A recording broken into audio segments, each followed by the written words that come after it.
Sponsored by Sharma Gold Company. తాకట్టులో ఉన్న బంగారాన్ని విడిపించి ఆ రోజు ఆన్లైన్ రేటుకే మేము కొంటాం. Sharma gold company. Suman TV ప్రేక్షకులకి నమస్తే. భారతీయులు చాలా హెల్దీగా 100కు పైగా సంవత్సరాలు బతికేటోళ్ళట. కానీ ఇప్పుడు very much polished super white rice తింటున్నాం. అది చాలా డేంజర్ అంటున్నా. దానివల్ల చాలామందికి చిన్న ఏజ్ నుంచి, అంటే పసిపిల్లలు 6 ఏళ్ల పిల్లల దగ్గర నుంచి ఇన్సులిన్ తీసుకోవాల్సిన పరిస్థితికి వచ్చినాం. అంటే డయాబెటిస్, ఒబేసిటీ, మళ్ళా రక్తహీనత. మరి ఆ వైట్ రైస్ మనకి ఈరోజు విషం అని చాలామంది మాట్లాడుకుంటున్నారు. అది మాట్లాడేటందుకే ఈరోజు నా దగ్గర 2 గెస్ట్లు ఉన్నారు. ముందుగా డాక్టర్ జి కిరణ్ గారు, ఆయన physician and diabetes counsellor consultant. V Ashrita గారు, ఫంక్షనల్ న్యూట్రిషనిస్ట్. సో ఇద్దరితో మాట్లాడదాము, వాళ్ళిద్దరే చెప్తారు. మేడం నమస్తే. నమస్తే అండి. సార్ నమస్తే. మేడం ఫస్ట్ మీకు అడుగుతున్నా, మన పూర్వీకులు కూడా మనకు అదే చెప్పారు, అన్నం పరబ్రహ్మ స్వరూపం. అంటే ఈరోజు మనం తింటున్నది అన్నం పరబ్రహ్మ స్వరూపమేనా, లేకపోతే జనాలందరూ అనుకుంటున్న విషమా? బియ్యం అన్నది తరతరాలుగా మనం తింటున్న బియ్యంలో చాలా మార్పులు వచ్చేసాయి. మీరన్న అన్నం పరబ్రహ్మ స్వరూపం అన్నది ఎప్పటి నుంచో మనకి ట్రెడిషనల్గా వస్తున్న నానుడి. కానీ అప్పటి రైస్కి, అప్పుడు బియ్యానికి, ఇప్పుడు మనం తింటున్న బియ్యానికి చాలా వ్యత్యాసం ఉంది. అది న్యూట్రిషనల్ పరంగా చాలా వ్యత్యాసం మనకి కనిపిస్తూ ఉంది. సో అప్పుడు మనకి దొరికే రైస్ చాలా వరకు ముడి బియ్యం దొరికేది, అంటే అన్పాలిష్డ్ రైస్. ఇప్పుడు మనం బ్రౌన్ రైస్ అంటున్నాం. సో అప్పుడు మనకి దొరికే బ్రౌన్ రైస్లో చాలా పోషక విలువలు ఉండేవి. కానీ ఇప్పుడు మనం తింటున్న రైస్లో సూపర్ పాలిష్డ్ వైట్ రైస్ ఏదైతే మనం తింటున్నామో అందులో న్యూట్రియంట్ కంటెంట్ చాలా డిప్లీట్ అయిపోయింది. దానివల్లనే మనం ఇప్పుడు చాలా రకాల chronic diseases, non communicable chronic డిసీజెస్సే ఇప్పుడు మేజర్ ప్రాబ్లమ్ ఇన్ ఇండియా. అవును, one of that is diabetes. So sir, మరి మీకు కూడా యాక్చువల్గా అన్నం పరబ్రహ్మ స్వరూపం అని చెప్పుకున్నంత ఈజీ కాకపోవచ్చు ఈ వేరియేషన్ చూపించడానికి. అదే రైస్ తింటున్నాం, అట్లే పండిస్తున్నారు కానీ దాని తర్వాత పాలిష్ చేస్తున్నారు అనే విషయాన్ని బాగా హైలైట్ చేయాల్సిన అవసరం ఉంది. సో ఇది తినడం వల్ల ఇంతకుముందు రాని వ్యాధులు ఇప్పుడు ఏమేమి వస్తున్నాయి అంటే మీరేం చెప్తారు? టెస్ట్ చేసుకుంటే కామన్గా ఫ్యాటీ లివర్ బయటపడుతుంది. 10లో 7-8 మందికి, ముఖ్యంగా 30 వయసు. ఓకే, మనం బిఎంఐ క్యాల్కులేట్ చేస్తే ఊబకాయం కనపడుతుంది. ముఖ్యంగా పిల్లల్లో, స్త్రీలలో కూడా ఇది చాలా డేంజరస్. ఇంకా పోతే మీరు అన్నట్లుగా డయాబెటీస్.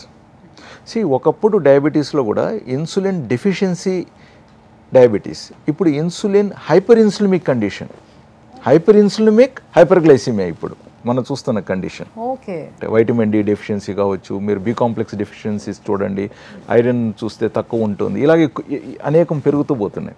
అంటే ఏంటి, ఇవన్నీ కూడా ఆహార విధానంలో జరుగుతున్న లోపాలు. 1982కు ముందు 1 కోటి డయాబెటిక్స్ మ్యాక్సిమం ఇండియాలో. బట్ అదే 2014కు వచ్చేతలికే 4 కోట్లు దాటి 5 కోట్ల వరకు చేరారు. 2014 నుంచి 2024కు వచ్చేతలికి ఇది 11 కోట్లు దాటింది. సో ముఖ్యంగా high carb, highly processed carbs. ఇప్పుడు చాలాసార్లు మనం మిల్లెట్స్ అన్నీ కూడా మాట్లాడుతున్నాం. అవి కూడా మళ్ళీ మనం పాలిష్ చేసేసామనుకోండి, వాటి విలువలు కూడా పోతాయి. ఓకే మేడం, ఇక్కడ ఏది తిన్నా కూడా మనము క్యాలరీస్ లెక్క పెట్టుకుంటారు చాలామంది, ముఖ్యంగా డైట్లో ఉన్న వాళ్ళైతే ఇంకా ఎక్కువ, రైట్? సో అప్పుడు రైస్ తీసుకుంటే, ఫర్ ఎగ్జాంపుల్ అప్పుడు 100 grams ఆఫ్ రైస్ తీసుకుంటే, ఇప్పుడు ద సూపర్ పాలిష్డ్ వైట్ రైస్ని ఒక 100 grams తీసుకుంటే క్యాలరీస్ బేస్డ్గా చూసుకుంటే ఎంత, అసలు ఏంటది క్యాలరీస్ ఎట్లా చూసుకోవాలంటారు? అసలు హోల్ గ్రెయిన్ బ్రౌన్ రైస్కి అయితే మనకి 100 grams-కి ఒక 110 కిలో క్యాలరీస్ వస్తాయి. అదే మనం వైట్ రైస్ తీసుకుంటే 100 grams-కి మీకు 130-140 కిలో క్యాలరీస్ వరకు వస్తాయి. మనకి బ్రౌన్ రైస్లో క్యాలరీస్తో పాటు మనం చూడాల్సింది అందులో బి కాంప్లెక్స్ వైటమిన్స్ ఉంటాయి. ఎందుకంటే ఎప్పుడైతే ఒక గ్రెయిన్కి దాని హస్క్ ఇంటాక్ట్ ఉంటుందో, పైన పొట్టు ఏదైతే ఉంటుందో, అది పొట్టుతో ఉన్న గ్రెయిన్లో మీకు బి కాంప్లెక్స్ వైటమిన్స్ ఉంటాయి. ఎందుకంటే పొట్టులో మనకి బి కాంప్లెక్స్ వైటమిన్స్ ఉంటాయి. దాంతోపాటు మనకి ఫైబర్ ఉంటుంది. బ్రౌన్ రైస్లో మనకి ఫైబర్ ఉంటుంది. అగైన్ దానికి రీజన్ కూడా హస్క్ అండ్ పొట్టు. సో ఆ పొట్టులో ఫైబర్ ఉంటుంది కాబట్టి బ్రౌన్ రైస్ మీరు ఎక్కువ తినలేరు. తొందరగా సెటైటీ, కడుపు నిండిపోతుంది తొందరగా. ఫైబర్ కంటెంట్ ఎక్కువ ఉండడం వల్ల మనకి ప్రీబయోటిక్ కంటెంట్ పెరుగుతుంది. మన స్టమక్లో ఏవైతే గుడ్ బ్యాక్టీరియా ఉంటాయో ఆ బ్యాక్టీరియా వృద్ధి చెందడానికి కూడా ఫైబర్ కావాలి. వైట్ రైస్లో హస్క్ తీసేస్తారు, పాలిష్ చేసినప్పుడు దానిపైన పొట్టు తీసేస్తారు. పొట్టుతో పాటు అందులో ఉండే బి కాంప్లెక్స్ వైటమిన్స్ పోతాయి, అందులో ఉండే ఫైబర్ వెళ్ళిపోతుంది. సో ఫైబర్ పీచు పదార్థం లేకపోతే మనం ఎక్కువ కార్బోహైడ్రేట్స్ కన్జ్యూమ్ చేస్తాం, ఎందుకంటే మనకి ఆ సెటైటీ ఫిల్లింగ్నెస్ అన్నది రాదు.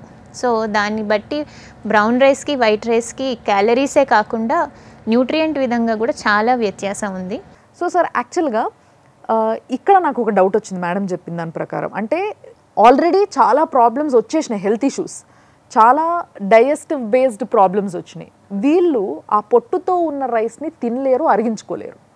మరి వాళ్ళ పరిస్థితి ఏంటి, అసలు ఎలాంటి ప్రాబ్లమ్స్ వస్తాయి? ఫస్ట్ ఆఫ్ ఆల్ బేసిక్గా చూసినట్లయితే పొట్టు రైస్తో వచ్చే ప్రాబ్లమ్స్ కంటే కూడా మనం తింటున్న క్వాంటిటీ పెరగటం వల్ల మనకు వస్తున్న ప్రాబ్లమ్స్ ఎక్కువ అవుతున్నాయి.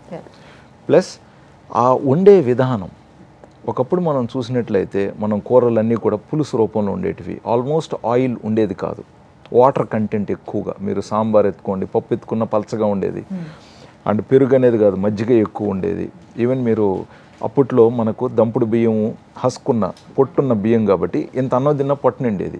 ఇప్పుడు సూపర్ పాలిష్డ్ అయింది కాబట్టి మనకి ఇంత అన్నం అంటున్నాం. మనం డైజెస్టివ్ ప్రాబ్లమ్స్ రావడానికి మల్టిపుల్ రీజన్స్, అంతేకాకుండా స్ట్రెస్, నిద్ర తక్కువ ఉండటం, హడావిడి జీవితం, ఇవన్నీ కూడా డైజెస్టివ్ సిస్టమ్కి ఇబ్బంది కలిగిస్తాయి. అందుకే మనకు పూర్వీకులు చూసినట్లయితే మన హిందుత్వంలో కావచ్చు లేదా మన భారతదేశంలో అని చెప్పుకోవాలనుకుంటే మన దగ్గరున్న విధానాలన్నీ కూడా అఫ్కోర్స్ రిలీజియస్గా ముడి పెట్టారే కానీ బట్ అవి ఫండమెంటల్గా చూస్తే they were correct for the body to work in it own way. ఆ అన్పాలిష్డ్ రైస్ హెల్దీ అనగానే అది తినడానికి చాలామంది అట్లీస్ట్ ఒక 1-2 days, 1 week, 1 month వరకు అయినా కూడా కొంచెం ఇన్స్పిరేషనల్గా ఫీల్ అయ్యి తెచ్చేసుకొని తినేద్దాం అనుకుంటారు. బట్ ఇందాక మనం చెప్పుకున్నట్టుగా కొన్ని రకాల ప్రాబ్లమ్స్ ఉన్న వాళ్ళు తినొద్దు అని. కరెక్ట్. ఏ ప్రాబ్లమ్స్ ఉన్న వాళ్ళు సార్? ఇరిటబుల్ బౌల్ సిండ్రోమ్ ఉన్న వాళ్ళకి కొన్నిసార్లు ఏంటంటే అన్పాలిష్డ్ కావచ్చు, లేకుంటే ఏదైనా మిల్లెట్స్తో చేసినవి జొన్న అన్నం కానీ ఇంకేదైనా అన్నం కానీ అరగకపోవచ్చు.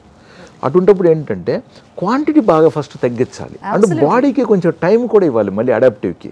రెండోది ఏంటంటే ఆయిల్ కన్సంప్షన్ ఏదైతే ఉంటుందో ఇలాంటి మనం షిఫ్ట్ చేసేటప్పుడు ముఖ్యంగా మనకు ఇండైజెషన్ ప్రాబ్లమ్స్ వస్తున్నది ఈరోజు ఆయిల్ వినియోగంలో కూడా. ఇప్పుడు ఒక్కసారిగా పాలిష్డ్ రైస్ నుంచి అన్పాలిష్డ్ రైస్కి షిఫ్ట్ అవ్వాలనుకున్నప్పుడు, తినలేని తనమో లేకపోతే కొంచెమే తినాలి అనుకున్నప్పుడు ఆ మిగతా ఆ ఫుల్నెస్ని ఇంకా దేంతోని సబ్స్టిట్యూట్ చేయొచ్చు, ఇంకా ఏం కలుపుకొని తినొచ్చు? సో ఇనీషియల్గా ఎప్పుడైనా సరే మనం క్వాంటిటీ తగ్గించినప్పుడు ఆ ఎంప్టీనెస్ అన్న ఫీలింగ్ డెఫినెట్గా ఉంటుంది. ఎందుకంటే మన స్టమక్ అనేది ఒక బెలూన్ లాగా, ఆ బెలూన్లో మనం కొంచెం గాలి తీసేస్తే ఆ ఎంప్టీనెస్ ఉంటుంది. ఎవరికి డైజెస్టివ్ ఇష్యూస్ ఉన్నా సరే ప్రతి మనిషికి ఈజీగా అరిగేది వెజిటేబుల్స్. సో డైజెస్టివ్ ఇష్యూస్ లేని వాళ్ళకి రా వెజిటేబుల్స్ ట్రై చేయొచ్చు. డైజెస్టివ్ ఇష్యూస్ ఉన్నాయి, నేను ఎక్కువ తినలేకపోతున్నాను అంటే first you start with steam cooked vegetables. Okay, steam cooked vegetables తింటే ఏంటి అంటే మనకు ఒకలాంటి సెటైటీ ఆల్రెడీ స్టార్ట్ అవుతుంది. సో మనం ఓకే కడుపు నిండడం స్టార్ట్ అయిన తర్వాత then you eat your dal with rice, then you eat your curd rice. So అట్లాగా మనము సెటైటీ కోసం వెతుక్కుంటున్నప్పుడు వెజిటేబుల్స్ మనకి మంచి హెల్ప్ చేస్తాయి. ఎందుకంటే మనం కొంచెం తిన్నా సరే మనకి కడుపు నిండిన ఫీలింగ్. రెండోది మనకి NIN నార్మ్స్ ప్రకారము ఆల్మోస్ట్ ఎవ్రీబడి కూడా ఒక 100 grams గ్రీన్ లీఫీ వెజిటేబుల్స్ తినాలి, 200 grams వెజిటేబుల్స్ తినాలి. ఎంతమంది ఆల్మోస్ట్ 300-400 అంటే డిఫరెంట్ వెరైటీస్ ఆఫ్ వెజిటేబుల్స్ తీసుకుంటే ఇన్ ఏ డే ఒక మనిషి 2000 kilocalories తినాల్సిన మనిషి ఒక 400 grams ఆఫ్ వెజిటేబుల్స్ తినచ్చు. కానీ మనం జనరల్గా చూసుకుంటే మన వెజిటేబుల్ కన్జంప్షన్ అంత ఉండదు. సో మనం ఇలాగ స్టీమ్ కుక్డ్ వెజిటేబుల్స్తో తినడం మొదలెడితే ఒకటి సెటైటీ వస్తుంది, రెండు మన వెజిటేబుల్ క్రైటీరియా ఏదైతే ఫుల్ఫిల్ చేయాలో అది చేయగలుగుతాము. కొత్తగా ఇప్పుడు ఏంటి అంటే మీల్ సీక్వెన్సింగ్ అన్నది వచ్చింది. స్పెసిఫిక్గా మనం డయాబెటీస్ గురించి మాట్లాడుకుంటే డయాబెటిక్ పీపుల్ అన్నం తినేటప్పుడు ఏ సీక్వెన్స్లో తింటే బెటర్ అన్నది లేటెస్ట్ రీసెర్చ్. సో ఆ రీసెర్చ్లో కూడా first you start your meal with vegetables. Okay, వెజిటేబుల్స్తో స్టార్ట్ చేసి నెక్స్ట్ ప్రోటీన్ ఆప్షన్ తీసుకుని కార్బోహైడ్రేట్ ఆప్షన్ లాస్ట్ కనుక తీసుకుంటే ఆ మీల్లో 70% ఆఫ్ షుగర్ లెవెల్స్ని తగ్గించవచ్చు అన్నది లేటెస్ట్ స్టడీ. సో మీ దగ్గరికి చాలామంది కౌన్సిలింగ్కి వస్తూ ఉంటారు. మీరిచ్చే కౌన్సిలింగ్లో మీరు వినే ప్రాబ్లమ్స్ ఏంటి సార్ డయాబెటీస్ పేషెంట్స్ దగ్గర నుంచి? ఇప్పుడు నా దగ్గరికి వచ్చేతలకి షుగర్స్ మితిమీరైన వాళ్ళు ఎక్కువగా వస్తారు. అంటే షుగర్స్ ఎక్కువగా అంటే 400, 500, 600, 700 ఇంకా పైగా ఉండింటాయి అన్నమాట. సో అంటే అన్ని ట్రయల్స్ అయిపోయి వచ్చి ఉంటారు. అప్పుడు చాలా సందర్భాలలో మనకు ఫస్ట్ అనిపించేది ఏంటంటే అరే అక్కడి నుంచి ఉండింటే అసలు ఈజీగా కంట్రోల్ చేసేవాళ్ళం కదా. ఎగ్జాక్ట్లీ. నేను ఎవరికైతే మందులు లేదా ట్యాబ్లెట్స్ ఇన్సులిన్ రాసిస్తున్నానో వాళ్ళతో వాళ్ళ పిల్లలు కానీ వాళ్ళ మనవాళ్ళు వచ్చి ఉంటారు కదా, నేను యాక్చువల్గా వాళ్ళకు కౌన్సిలింగ్ ఎక్కువ చేసేది. నాన్న మీకు కూడా సేమ్ డైటే, ఏమండి ఇది మీ కాఫీ అండి షుగర్ లేకుండా, ఈ కప్పు నాదండి అన్నారనుకోండి, ఆయన అప్పుడు పేషెంట్ అవుతాడు. అన్ఫార్చునేట్లీ ఇండియాలో ఏమైపోయిందంటే ఇటీవల ముఖ్యంగా ఈ అడ్వర్టైజ్మెంట్స్, ఫుడ్ ప్రోడక్ట్స్ మీద అడ్వర్టైజ్మెంట్స్, అంటే ఫుడ్ అనేది ప్లెజర్లోకి వెళ్ళిపోయాం. అంటే విలువలు మారిపోతున్నాయి. సో మళ్ళీ మన నైతిక విలువలు మనం గుర్తించాలి, మూలం మళ్ళీ అక్కడికే వస్తుంది. అవును.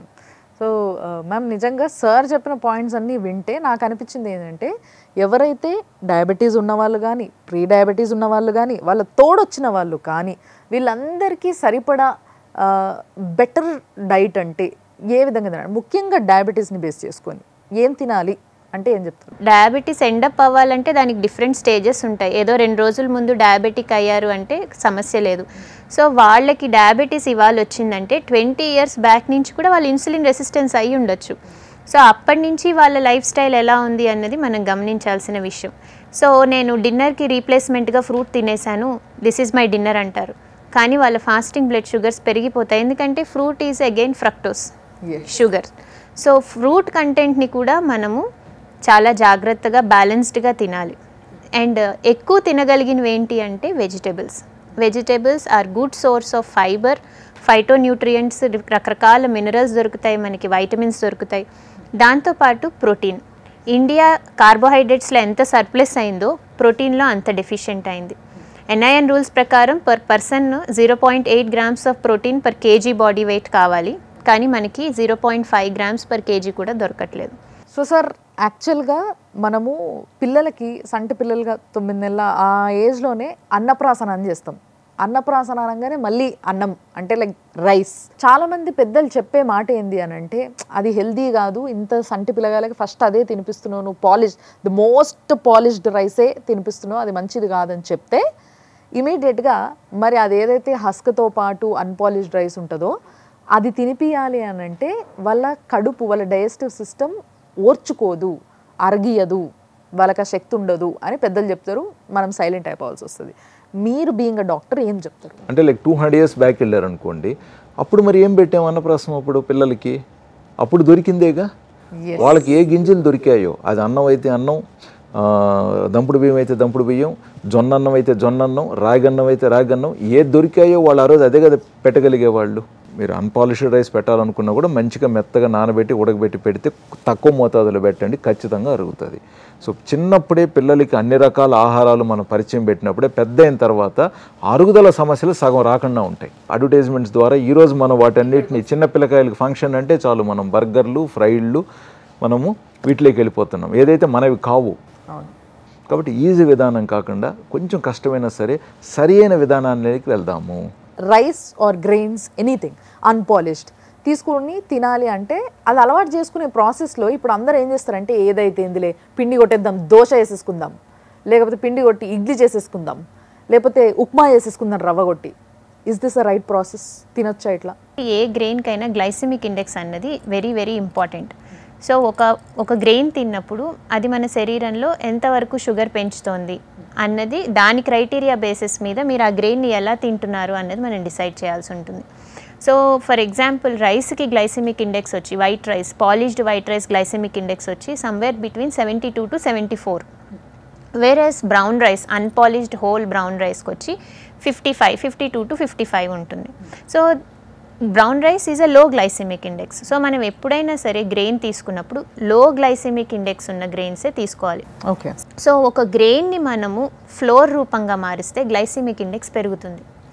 చాలామంది చూస్తే నేను రాగి జావ తాగుతున్నా, జొన్న జావ తాగుతున్నా, సో జావ తాగితే షుగర్స్ పెరుగుతాయి, బికాస్ మీరు ఫ్లోర్ని జావ రూపంలో చేస్తున్నారు కాబట్టి గ్లైసెమిక్ ఇండెక్స్ పెరుగుతుంది దాన్ని.